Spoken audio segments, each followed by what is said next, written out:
Antes de pasar a la próxima presentación, queremos dejar claro de que lo que el MIMO ha mostrado es solamente con un incremento de la temperatura de 0.8 grados Celsius, menos de 1 grado Celsius. Pero lo que se pronostica como un escenario aceptable es un incremento de 2 grados Celsius. Pero la realidad es que puede llegar a haber un incremento de 4 a 8 grados Celsius. Entonces, ¿cuál va a ser el impacto para la naturaleza, para la madre tierra, si esto se da? Y lo que dicen diferentes estudios científicos es que solamente los 2 grados Celsius significa que 1/3 de la población de animales y más de la mitad de las plantas de la tierra podrían desaparecer.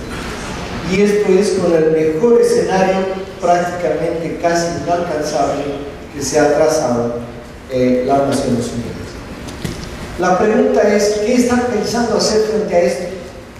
Y queremos ahora llamar la atención del tribunal sobre algo de lo que se habla muy poco, porque en las negociaciones ya se sabe que no se va a alcanzar contener este incremento de la temperatura. Entonces, están proponiendo el desarrollo de tecnologías, soluciones tecnológicas al problema. Y esto va a significar un peligro mucho mayor. Y por eso hemos invitado aquí a Silvia Ribeiro para que explique cuál es el problema que nos trae ahora a través de la geoingeniería las corporaciones con respaldo de varios de los gobiernos y cuál será el impacto que tendrá sobre el cambio climático. Buenos días, muchas gracias a los organizadores, al tribunal por estar aquí. Yo soy Silvia Ribeiro, trabajo en una pequeña organización internacional que se llama Grupo ETC, es Grupo de Acción sobre Erosión, Tecnología y Concentración.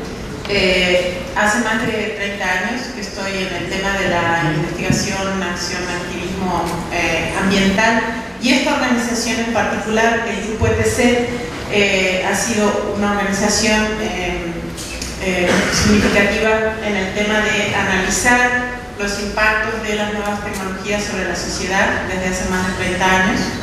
Y bueno, yo en este momento soy investigadora y directora para América Latina de esta organización, y en los temas que vamos a hablar, en geoingeniería, por ejemplo, y otras tecnologías, nosotros somos una organización de referencia en cuanto al análisis desde el punto de vista.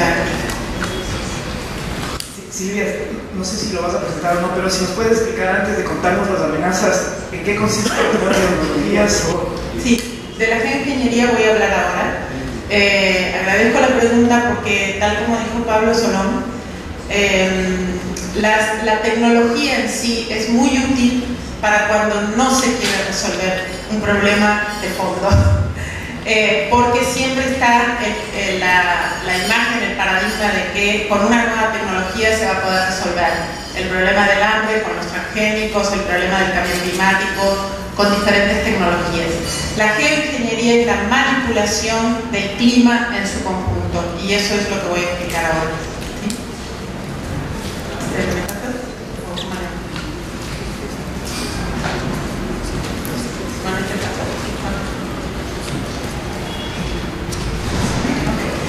Entonces, bueno, justamente la geoingeniería es un conjunto de tecnologías, no es una sola tecnología, que lo que pretende es decir, bueno, hay cambio climático, entonces manipulemos el clima para cambiar los síntomas, sin hacer nada con respecto a las causas.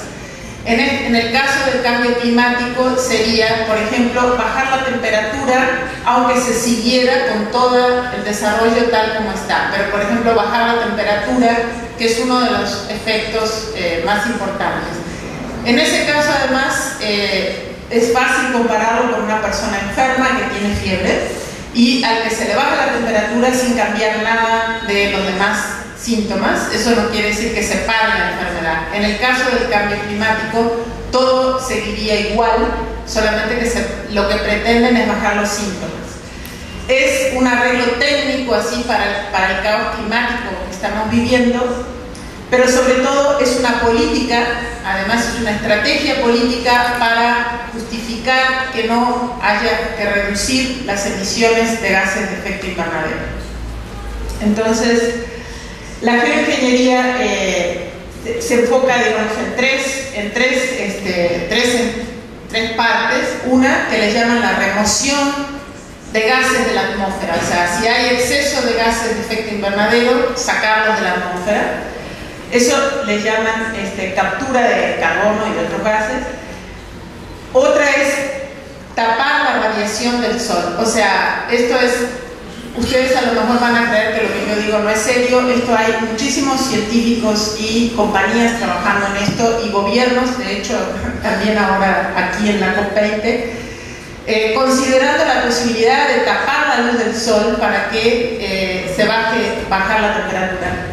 Y hay otro que es el más difundido, que es la modificación del clima a nivel local, que por ejemplo la siembra de nubes y otros, que eso sí está muy difundido, pero que tiene sobre todo efectos a nivel local. Entonces, ya de este tipo de experiencias de manipulación climática se han hecho muchos, pero casi todos han sido de orden local.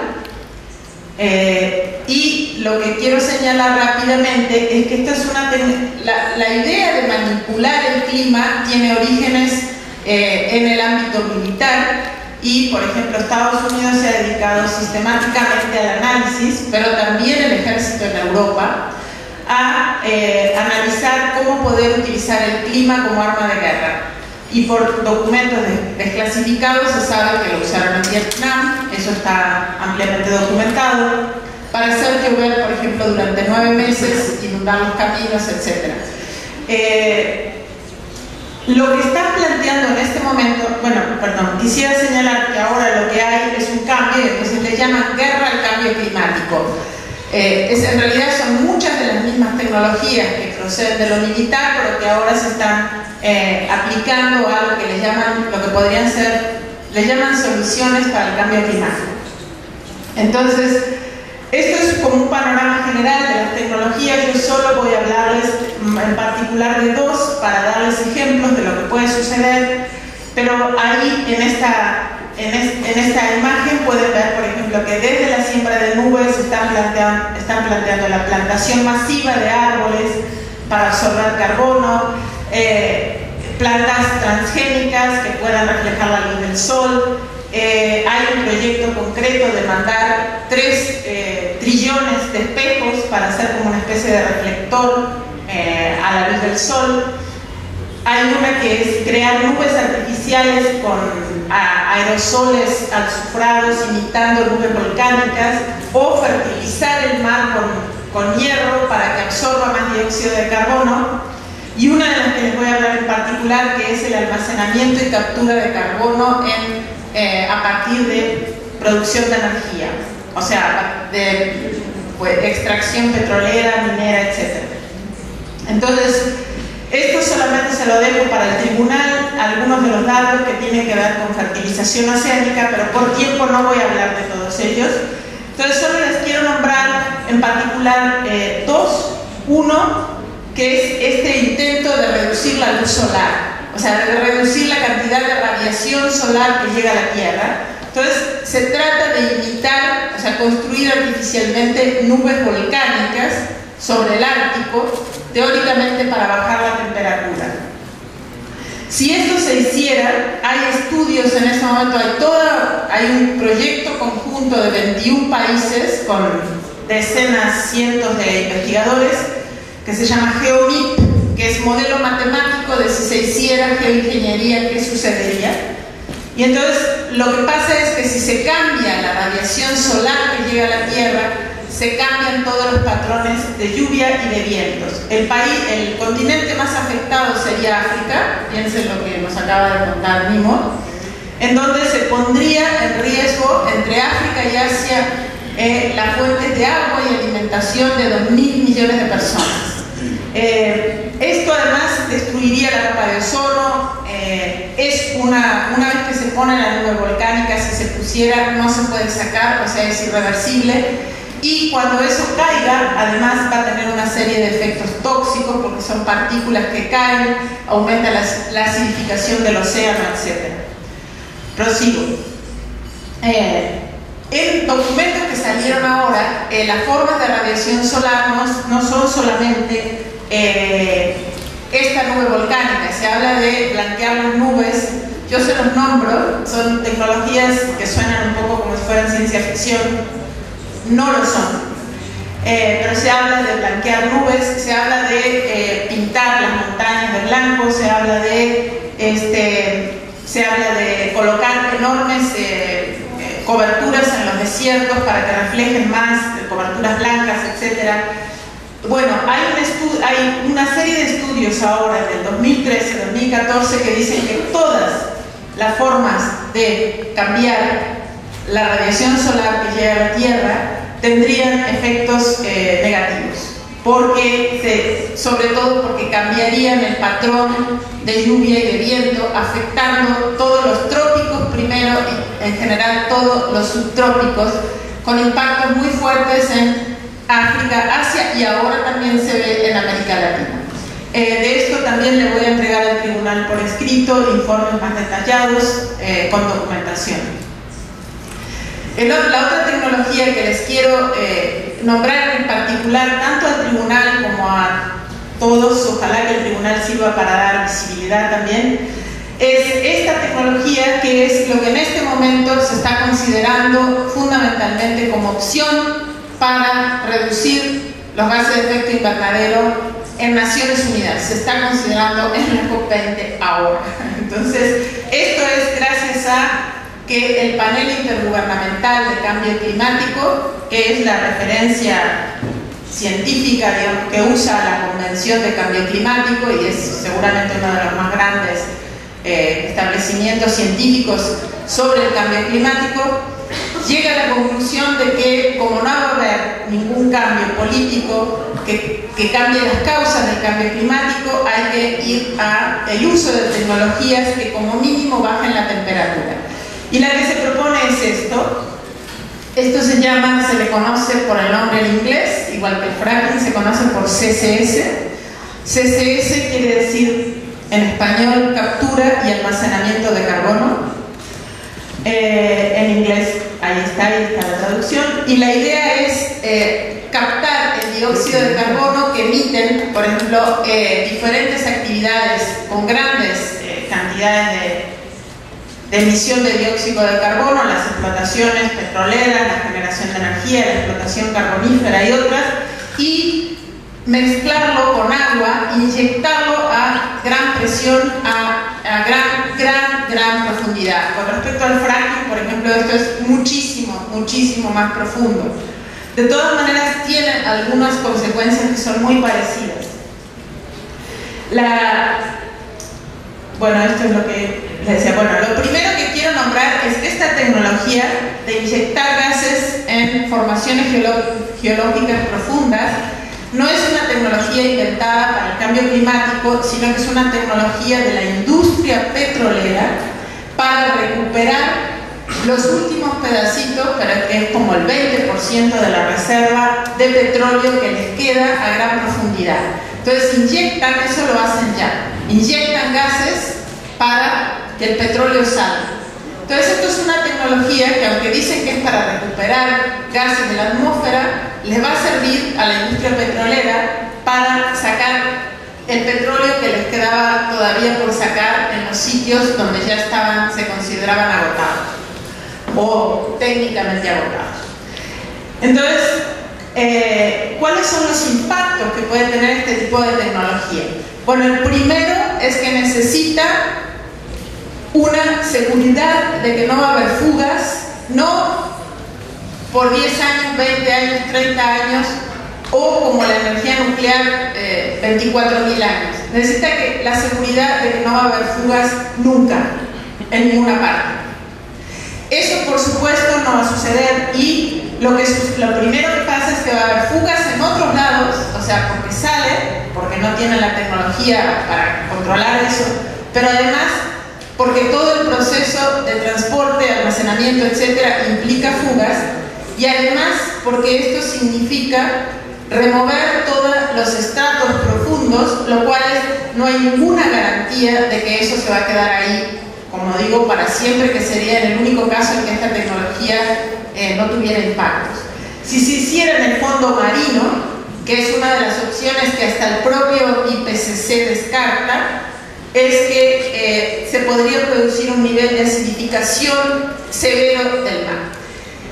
Las fugas, además, en el caso del CCS, de esta tecnología, las fugas de dióxido de carbono son letales a cierta concentración, que sería muy alta, la que sale aún cuando fueran bajas emisiones, son letales para los seres humanos, los animales, etc.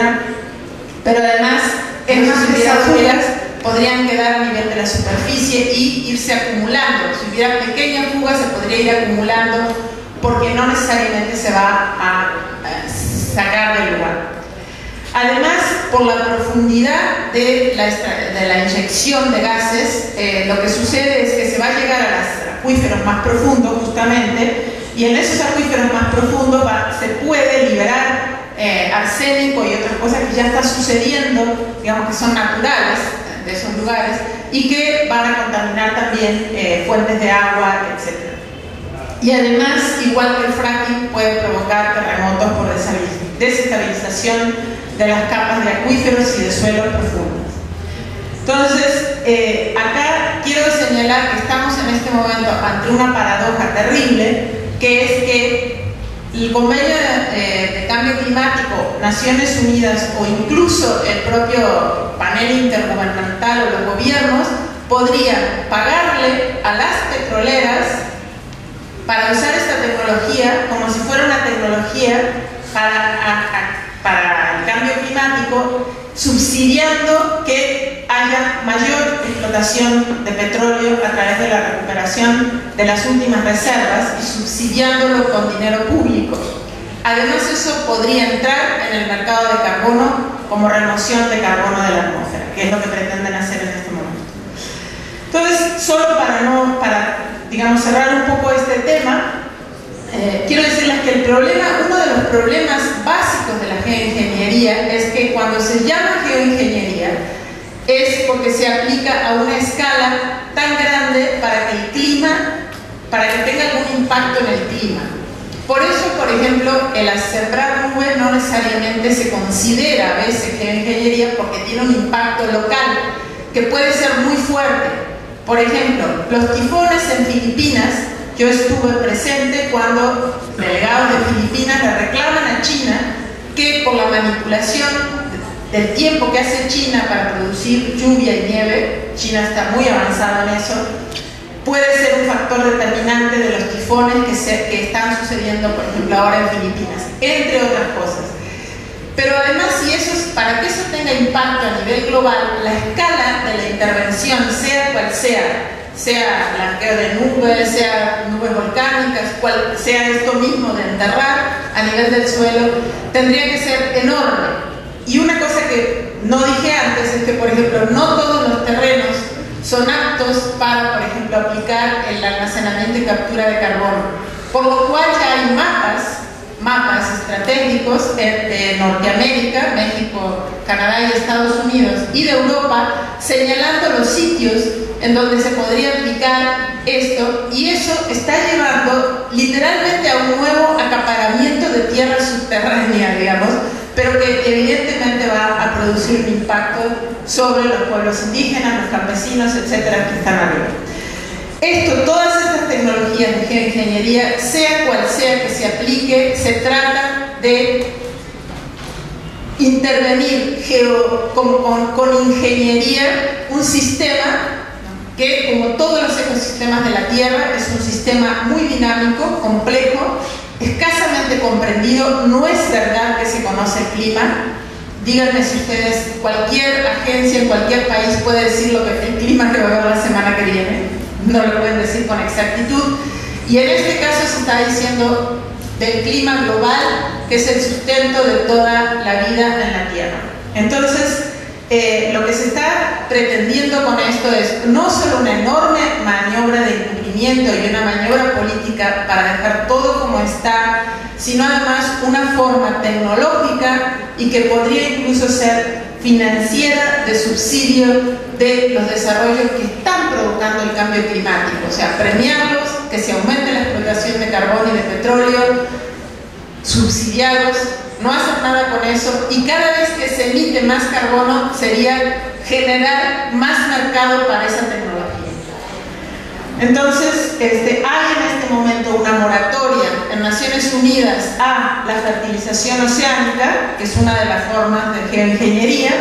Hay una moratoria general a la geoingeniería, pero les quiero señalar que la captura y almacenamiento de carbono es una excepción dentro de la moratoria. Cuando se firma la moratoria en el 2010, los países que ya tenían el CCS muy avanzado exigieron que saliera de la moratoria. Sin embargo, sigue siendo igual una de las tecnologías de geoingeniería. Todo esto ya lo nombré. Y sobre la violación de los derechos, creo que es uno de los ejemplos más claros de la violación de los derechos de la naturaleza, de los derechos de la madre tierra en general, porque realmente se trata de la manipulación del planeta en su conjunto, además de una violación a los comunes globales y de los derechos de las comunidades campesinas e indígenas, que son las verdaderas soluciones. Muchas gracias.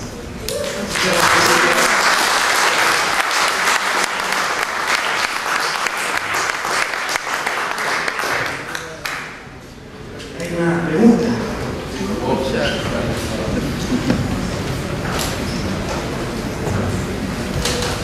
Thank you for that incredibly important presentation. My question is about... Louder, please. Okay, sorry. My question has to do with what you know about the regulations that are being discussed between governments, because obviously any kind of action in this area of geoengineering, you can't just do locally without affecting the entire planet. If you could comment on that. Thank you. Regulation at the international level. Sí, en inglés, en español. Sobre las regulaciones de la geoingeniería, bueno, eso es en este momento no está regulado en ninguna parte la geoingeniería. En el caso de CCS, que es el que nombré, puede haber no regulaciones específicas, pero algunos gobiernos que lo tengan previsto, pero en general sale de todas las regulaciones existentes. Sin embargo, quiero señalar que regular la geoingeniería es una trampa, porque la manipulación del planeta realmente no se debería permitir. De hecho, los que proponen la geoingeniería lo que quieren es que existan regulaciones, y en este momento los únicos que están avanzando hacia una regulación de la geoingeniería es Estados Unidos y en parte preliminarmente el Reino Unido, pero no porque es parte de la Unión Europea. Pero Estados Unidos está haciendo regulaciones de geoingeniería a nivel nacional, lo cual es completamente absurdo, porque la geoingeniería por definición es transfronteriza. Entonces lo único que haría una regulación en Estados Unidos sería decir, aquí se pueden hacer experimentos que van a tener un impacto en el resto del mundo que de ninguna manera lo vas a ver ni está regulado. Entonces nosotros no proponemos la regulación de la geoingeniería.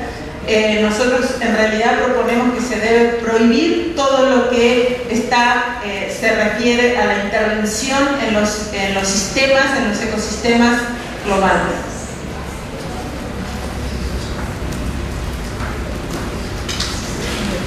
Muchas gracias, Silvia, ha sido valioso aporte. Muchísimas gracias, Silvia. No, disculpa, Tom tiene una pregunta. Silvia, por favor. Ay, perdón. No te los escapas. No. Ay, perdón. Todavía hay preguntas sin hacer. Has despertado el interés del tribunal. Hay varias preguntas. Gracias. No, please.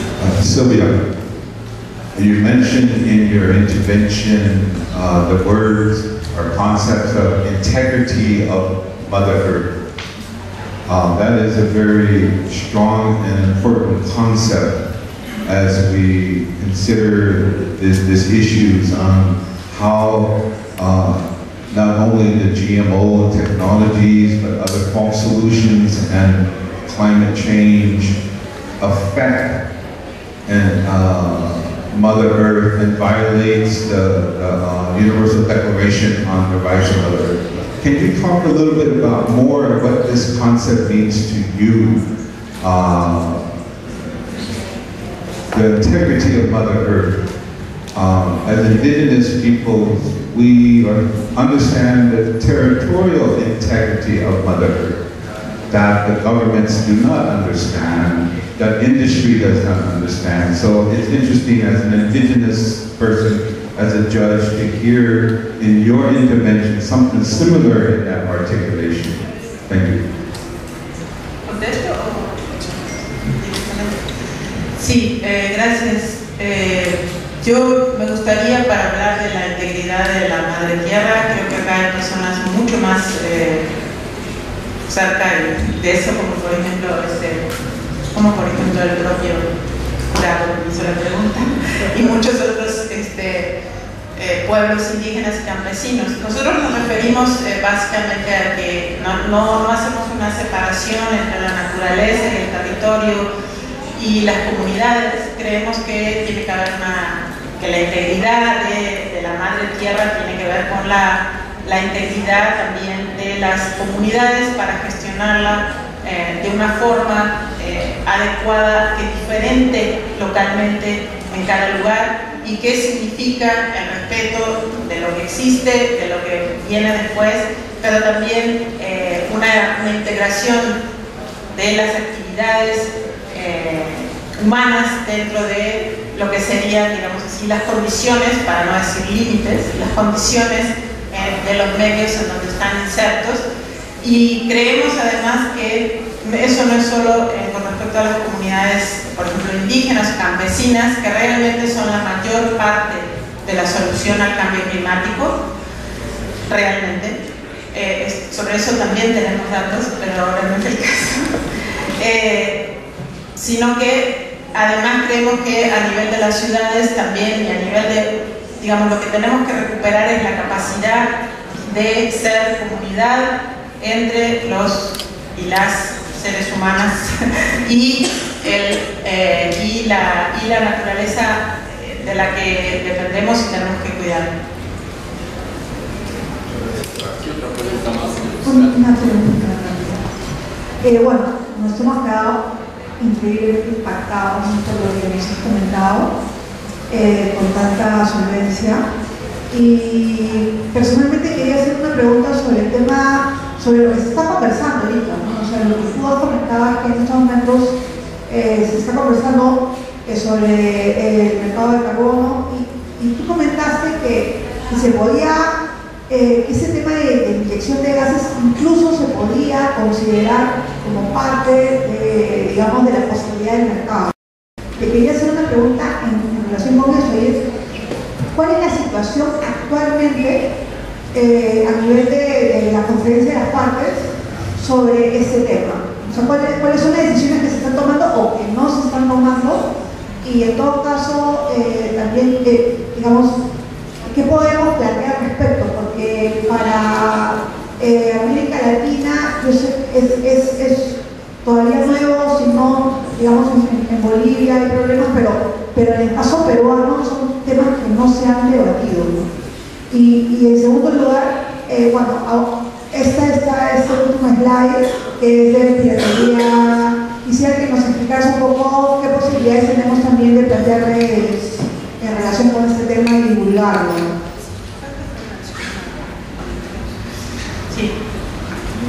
Bueno, no sé si entendí bien la primera parte de la pregunta, pero esto no es una tecnología que se podría desarrollar, sino que es una tecnología que la industria petrolera está usando, pero como forma de recuperar petróleo.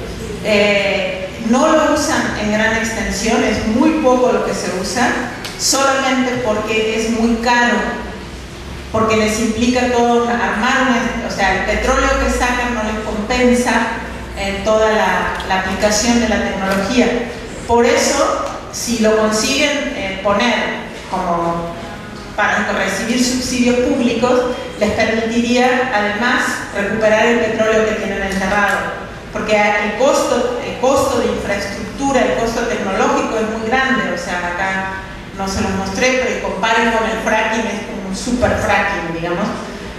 No es lo mismo que el fracking, no quiero decir eso, pero realmente se parece en el sentido que es captación del dióxido de carbono que sale y luego mezcla líquidos de diferentes químicos y inyección a presión, y además en este caso sería asegurar que quede abajo, lo cual en el caso de la recuperación de petróleo no está garantizado, pero ahí plantearía una serie de temas técnicos que la industria no ha resuelto.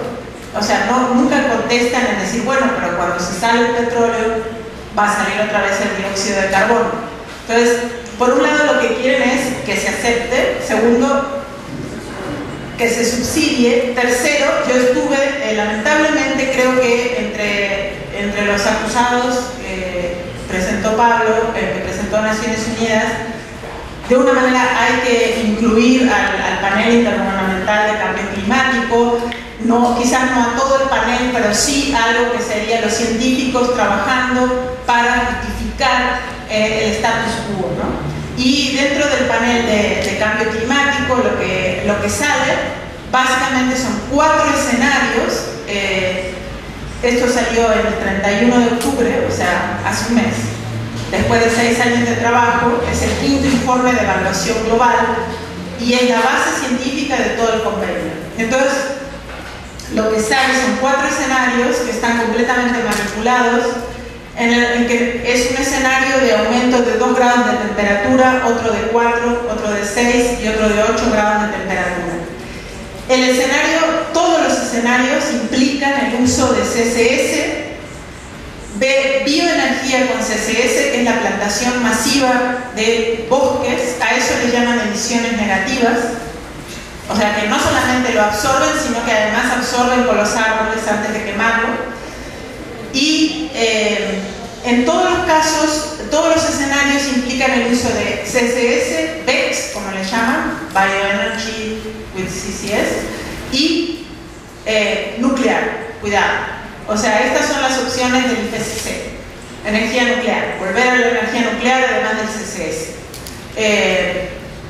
En este panel, digamos, ellos proponen esto y dicen que si no se usara eso, sería imposible quedar en 2 grados o incluso 4 grados. Entonces, hay un impulso de facto muy fuerte del IPCC, y lo que se está haciendo ahora en las negociaciones es decir, de hecho hay una frase que se va a discutir hoy a las 3 de la tarde, que dice que se exhorta, se urge a todos los gobiernos a adoptar las recomendaciones del IPCC dentro de sus políticas, lo cual significa endosar, digamos, esto, respaldar al CCS muy fuerte. La Shell, en una presentación que estuvo en un panel del IPCC, la Shell hoy se presentó a sí misma no solamente como dijeron, no solamente le damos la energía al mundo, sino que además ahora los vamos a salvar del cambio climático, porque somos quienes estamos más avanzados en CCS, que es la única solución real. Eso lo dicen en un panel del cambio climático directamente, ¿no? Entonces, por un lado está este empuje que le está dando. Quiero decir además que desde la COP de Cancún ya el CCS estaba planteado para ser uno de los mecanismos de absorción de carbono de la atmósfera, y se aprobó, ¿verdad? Como en Cancún. Y es uno de los, si no se aprobó en Cancún, fue en la siguiente, pero es una de las cosas que están aprobadas como mecanismo para absorción de carbono. Y la única razón por la que aún no se está usando dentro del mercado de créditos de carbono es que les faltan detalles técnicos para poder demostrar cuánto carbono, etcétera. O sea, pero está ya aprobado como una de las tecnologías que sirven para mostrar absorción de carbono y entrar en el mercado de créditos de carbono.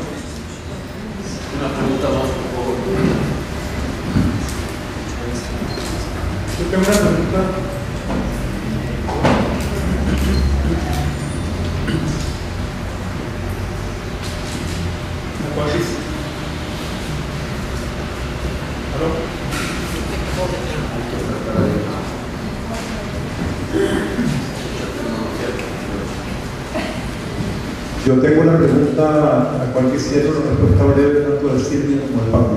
Es lo siguiente. El panel intergubernamental de cambio climático ha logrado hacer una especie de gran acto de limitación en que el conjunto del problema de la crisis civilizatoria y la crisis del planeta a todas sus múltiples dimensiones, como por ejemplo lo vimos en el caso de la destrucción que nos presentó Nimo, que no necesariamente es un asunto que tenga que ver directamente con temperatura, es una cosa de otro tipo. Han logrado reducir el conjunto de los problemas a cambio climático, el conjunto del cambio climático a elevación de temperatura, el conjunto del tema de elevación de temperatura a un promedio global. Y por esa vía se plantea que no hay que, como todo lo quedó fuera, que la destrucción se quedó absolutamente fuera toda consideración sobre la concepción de la naturaleza, sobre el desarrollo, sobre el crecimiento, sobre el consumo, sobre el capitalismo, etc. Nada de eso se puede siquiera comenzar a discutir. Lo único que queda es respuesta tecnológica y, como expresamente se dice, los únicos que tienen suficiente dinero para buscar esa respuesta tecnológica es el capital financiero. Entonces estamos en manos del capital financiero, o sea, del patrón tecnológico que nos ha llevado a donde estamos y de las lógicas mercantiles para profundizar todo aquello que ha venido destruyendo el planeta. Entonces, desde un punto de vista de alternativas, cómo responder en una forma tal que no sea, por una parte, como ya hay, inclusive, no solo los científicos a sueldo de nuestra petrolera, sino también una gente de izquierda que está diciendo que todo ese puesto es algo que no es mentira, y que el panel intergubernamental es como una montaña, y que, o sea, cómo tomar en cuenta la gravedad de toda la información científica con la cual contamos, pero cómo responder en una forma tal que no nos enganchemos en la propia lógica del terreno como ha sido demarcado por el panel intergubernamental, que obviamente cuando se dice un gran consenso, bueno, pero un consenso que está ahí antes de empezar, porque el consenso general de la comunidad científica global es el consenso de que seres humanos están aquí, naturaleza está allá, que el objetivo de la ciencia es controlar y transformar. O sea, eso es el consenso antes de empezar a pensar en el cambio climático. Entonces, que llegue a un consenso no es particularmente novedoso. ¿Cómo desde fuera de ese consenso podemos pensar críticamente en opciones para cuestionar la forma como está siendo abordado en toda esta construcción hegemónica de las universidades, los centros de investigación, las corporaciones, los gobiernos y el conjunto del sistema de Naciones Unidas? No. Precisamente la última parte de nuestra presentación se dedica a responder esa pregunta, y entonces, en aras del tiempo, yo pediría al tribunal que avancemos y esa pregunta va a ser respondida en la última parte de la presentación. De acuerdo, de acuerdo. Vamos a la última parte de la presentación. Muchas gracias, Silvia, por tu aporte.